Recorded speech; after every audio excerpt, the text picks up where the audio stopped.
Canon have very kindly, in fact, they sent us a couple of products for review. They sent us the Canon EOS R50, which we're going to be looking at the start of the show today. And they also sent us a rather cool Canon V10, which is a vlogging camera. Now, the R50 was released about 3 months ago.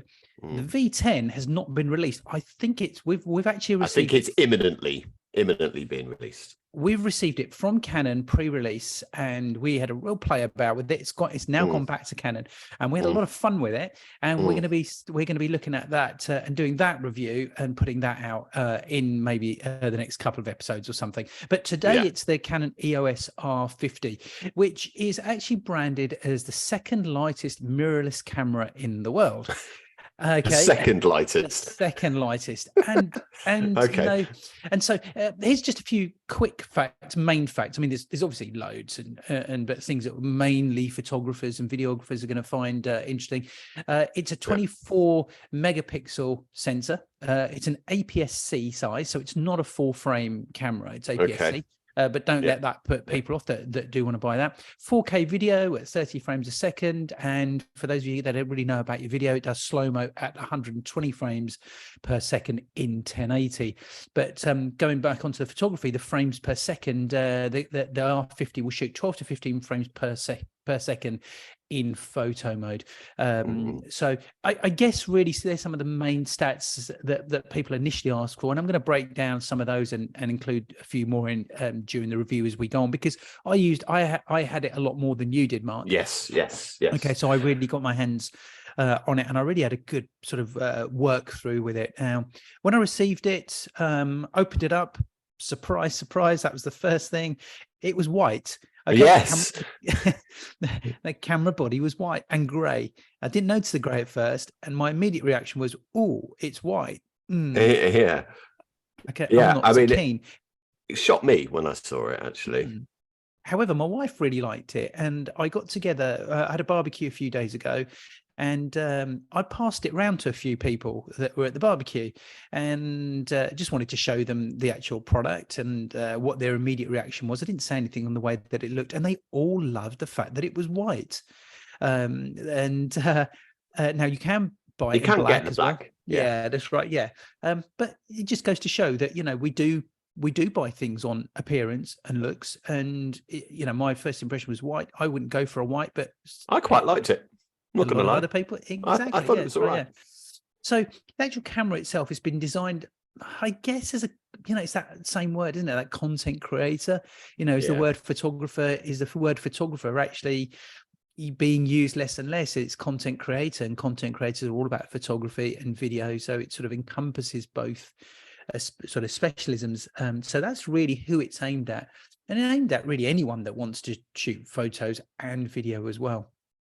As we said, it's a second lightest mirrorless camera in the world. It is small. It's very, very compact. It's very, very light. They've really sort of tried to put everything sort of into that body. And talking about the body design, starting off with that, we always talk about ergonomics and how comfortable is it to hold. And the first thing is, we've sort of said, it is very light, and that's the first thing and I'm used to holding bigger cameras. So when you suddenly grab something that's a lot smaller, you think, and it just didn't.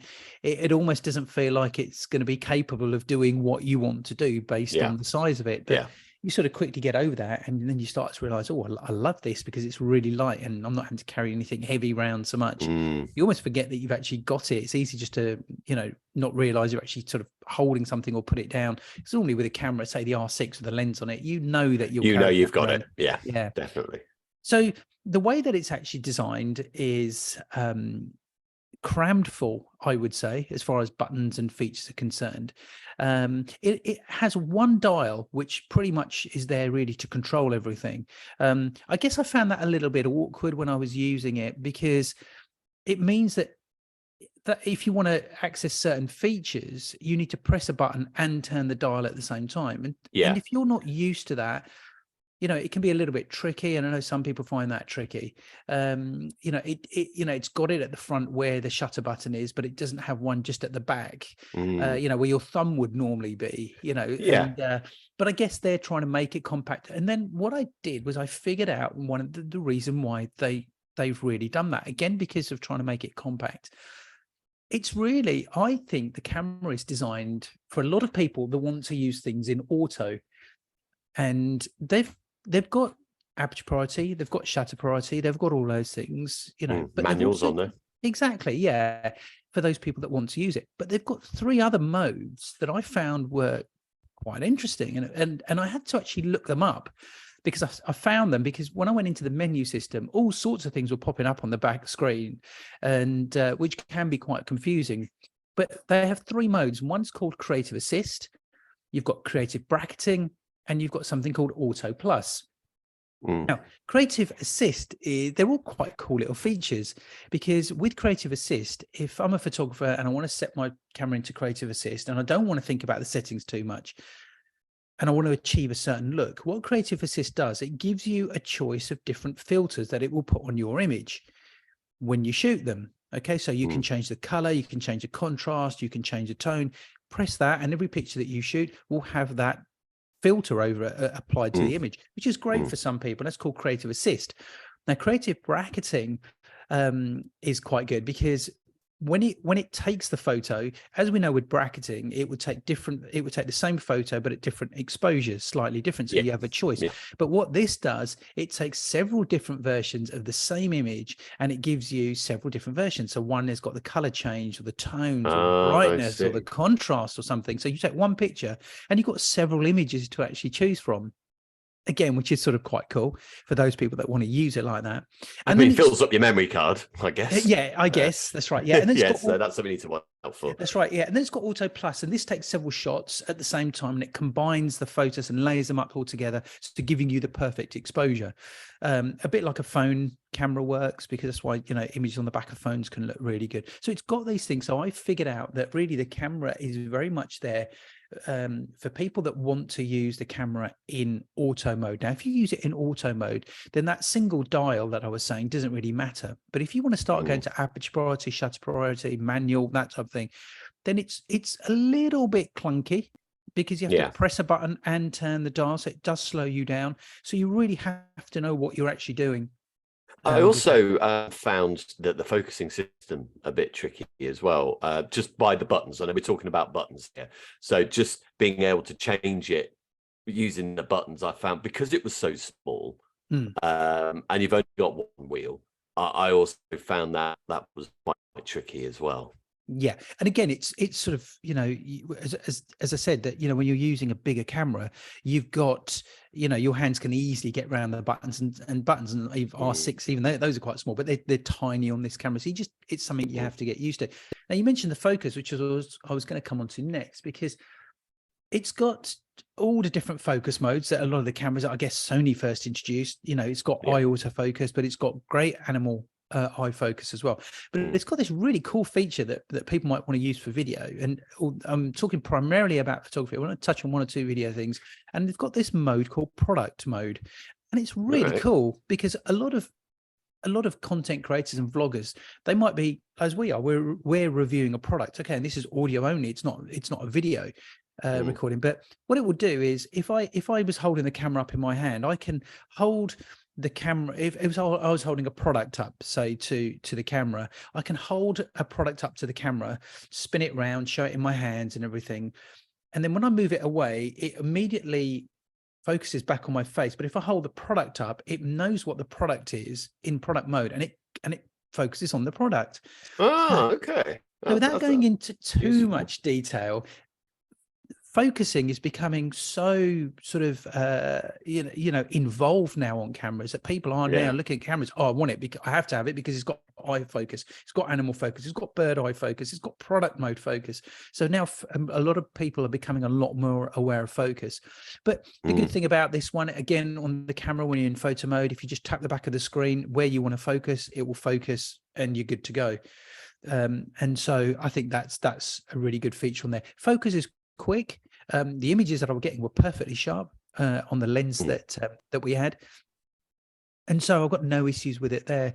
For what it is, for the size of the camera, for the images that of the output of the images, I think was really good. So no complaints there.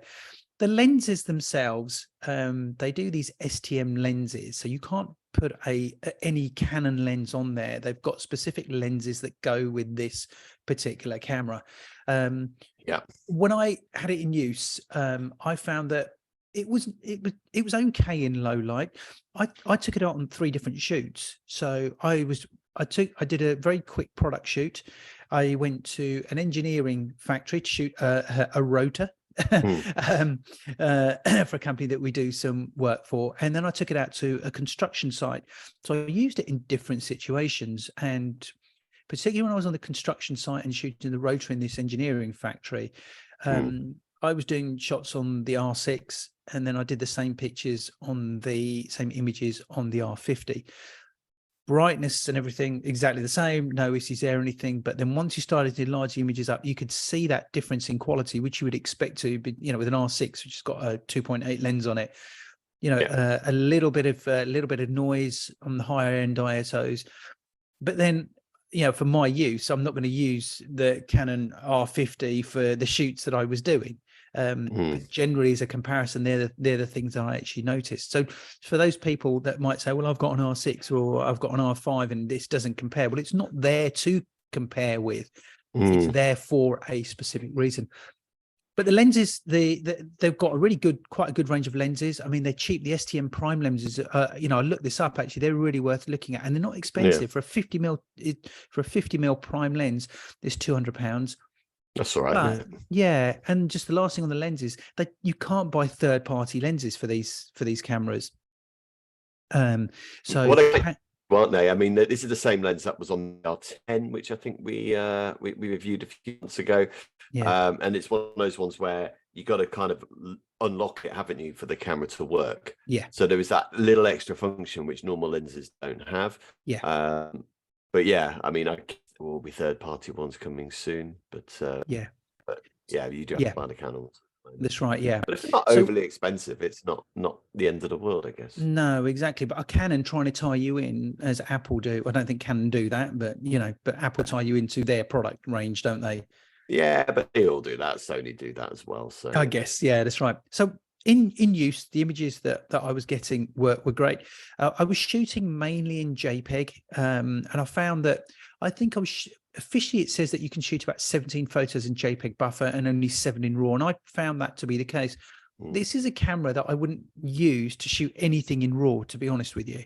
Really? I don't think I would. Would you not? Because that's for my use. Do you think the APS-C system might need that little bit of extra help? Actually, there's a good answer to that, Mark, and I don't mean to sound sort of up myself here, because I wanted to make this comment. I want to make this. If you know what you're doing with the camera and you know how to use it, then you don't need to sort of think, okay, well, I've got to shoot raw here to get me by or something. That's you though, isn't it? I don't think this camera is necessarily directed at you or me. No, it's not. Yeah, no, it's not. Where it is when I was using it for the shoots that I was doing it, I was just using it as a test. It doesn't work for those shoots, but if I just wanted to use it as a general camera to take away on holiday, then yeah. But again, I'll come on to that in a moment as to where it actually sits within that range. But in use, as I was saying, it's a little bit clunky with the one dial, but quality of image is really good. And any content creator that's using it, then yes, absolutely fine. It's really good. Now, a lot of content creators, or anyone now, they're used to shooting pictures on their phone and video on their phone. With this camera here, it's very easy to wirelessly connect to your phone. And from there, once you've transferred the images to your phone, you can edit images on your phone using, say, Lightroom or one of those presets, which is really good. And then you can share and post those photos. So that's really good. Now, a couple of issues I'm going to just sort of pick up on it that I found. First of all, was the hot shoe, because out of interest, I was going to see if I could get my speed light that I use on my R6 onto this camera. Okay. And I couldn't do it because it doesn't connect. Okay. It's a different type of hot shoe. And I looked it up, and you have to buy an adapter, which I think is about £30 or something. So there are certain products that you can use on this hot shoe, but if you want to use your own flash guns and your own bits and pieces, the chances are you're going to have to buy an adapter. And the adapter, when I looked at it, and I've not seen it for real, but it looked quite chunky. So I thought, oh, that's adding quite a bit onto what is already a very small and lightweight camera. And then one other thing I found, and I wasn't going to do this at first, but I was looking at the cables, and when I picked up the cable connections, and when I picked up the camera, I went to the left-hand side. So if you're holding it with the back to you, I went to the left-hand side to open it to see where I could connect my cables. And as it is with pretty much every other camera that I've used, and I found the cable connections are on the other side. Well, that's a little bit odd. So I plugged in a cable because I wanted to connect it. And then when I pick the camera up, if you imagine you're holding the camera primarily with your right hand, that's the hand that molds around the grip, and your finger goes on the shutter button. But I then had a cable coming out from my fingers, and I thought, hang on a minute, that doesn't seem right. So again, I looked it up, and it is actually like that. That is what it is. So I don't know why they've done that, but I think that was a bit of a flaw. So the only two issues that I could really find with it was really the hot shoe and this cable connection, which I think is on the wrong side of the camera. So now, not an overly long review here. It was really the main things. But Mark, your comment really was on who's it aimed at, wasn't it? You were saying it's not really aimed at me. Well, I mean, there's a couple of things that I just wanted to start. I mean, obviously, I'm used to using the R6, and I found it difficult to use because I'm used to using the R6. Let's put it that way. I mean, this isn't just a criticism of this camera, to be honest. I went and I saw my folks over the weekend, and I used my dad's camera, which is the D700, and I found that just as difficult to use because, again, it only has one wheel. You go on and you want to quickly move your aperture, and you can't do that, and you can't do that with these cameras. You got to press the button for then the wheel to change to aperture or to shutter speed and all that, and I find that a bit clunky. But then it's not directed at me, I'm probably being a bit overly critical with that. The one thing I did find with the R50 was I didn't have it as long as you, so maybe you had a look at this, but when you're on manual mode, the focusing system was then automatically manual. So you placed the box where you wanted it to be, but yet there was this gray sort of box that was on the eye focus that wasn't obviously operating, but it was showing you where the eye was. And I found that a bit odd. Now, I don't know, it's because I didn't have enough time with it. I don't know if that's something that you came across at all. I didn't know. No. I was going into the different modes that it had rather than going into manual shutter aperture. I used them very, very briefly, but then what I found was that it was slowing me down because I had to press a button and then dial it and whatever. So I thought, okay, right, well, I won't use those, but it's got all these, when you open up the menus, I said all manner of things come up, and then these different creative buffering mode and whatever kind. So I started to experiment with those more so. So I didn't pick up on that. Yeah. That was just something I picked up on, and it might be because I only had it when we were at the Wales and West show, which we'll speak about later. But I only had it around there. And what do you think to battery life, by the way? Because the battery did die on us, didn't it? It did actually, and I was surprised at that. It did. Did you actually fully charge it that night? The night before? Yes, I did. Oh, you did? Yes. Okay, that's interesting to know. Yeah. I mean, they are smaller batteries; they're not the same sort of style batteries as you get with the R6. But I think maybe I think is maybe what we're used to. Suddenly, maybe a lot of cameras of that size are just generally like that we were supposed to. Yeah. But I have to say though that I was looking back at a lot of the photos. I was playing around with the menu system. I was playing back some of the videos that I did. So it was being used a lot because we were testing, which is wearing the battery down on it. So yes, of course, of course. So anyway, I didn't get a chance to sort of try and fix that, but yeah, I actually thought it was a nice little camera overall. I can imagine I would get frustrated with it, I think, because I like my R6, and that's the only reason. Nothing wrong with the camera. I know muscle memory. I use it every day, pretty much, my camera. So when you use another one, it's a bit weird. But I can see why people would want to buy this. And we were just going on to speaking to who's it aimed at. I mean, for me, I thought it was aimed at the enthusiast, not necessarily the professional. It could be. Could you see a professional taking it on holiday instead of their big camera cam?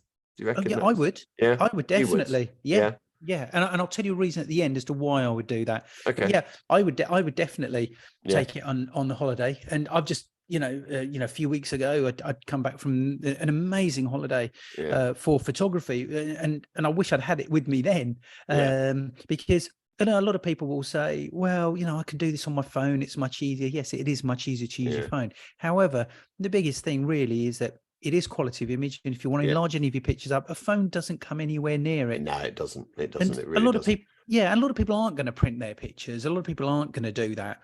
And I get that, because people aren't doing that so much now and everything. So a phone might, be good enough, but you buy a camera for a reason. And if you're going to buy that camera, you need to use it. And if you buy it because you want to take a few pictures and you want to take better photos than on your phone, it's still only worth buying if you're actually going to really seriously use it a lot. Otherwise, you use the manual settings in your phone's camera, which I discovered, whilst I was away on holiday. We'll talk about your holiday next episode, because we got a lot to get through today. But I am intrigued to know about your holiday. We'll speak about that in the next episode. Yeah.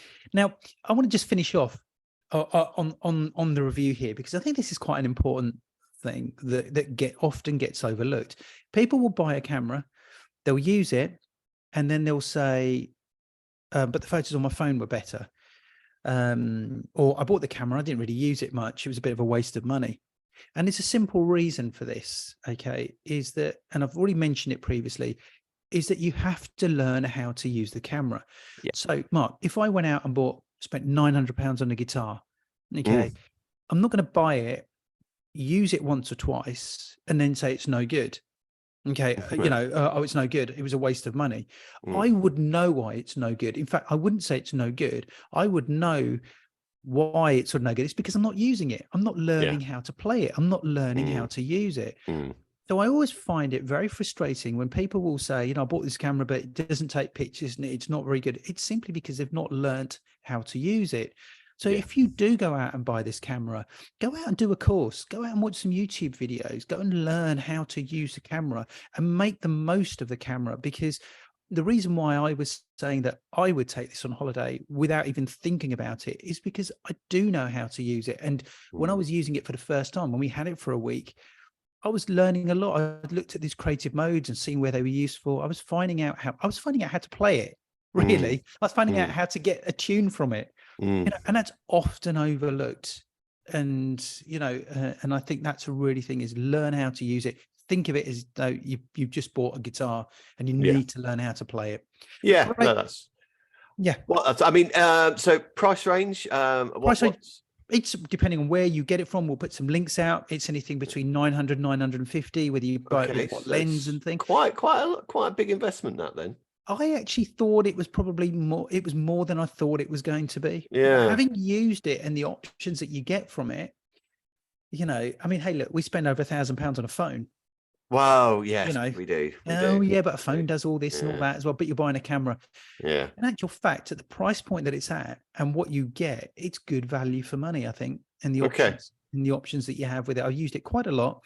And I would say that, and we've not really touched on the video aspect of it either. But those of you that want to use it for video, you've got that. You've got the capability of doing great video, great slow-mo, and some of the bits I shot out of it and put them up on a big screen. Crystal clear. Focusing was nailed every time. It's really good. So yeah, great camera. Content creators, enthusiasts, hobbyists, professionals might want to buy it just as a little side camera, shoot a bit of B-roll images, as it were, it's do you know what, Mark? It's a good backup camera to have just in case. I'm not sure if a bride and groom would be overly happy if you pulled that one out for their wedding. No, they wouldn't, but it's what you do with it. It's like that guitar. I know. I can play this guitar. So, so anyway, great camera, Canon. Thank you very much for sending it over to us. Reviewed it, and looking forward to also reviewing the V10 as well.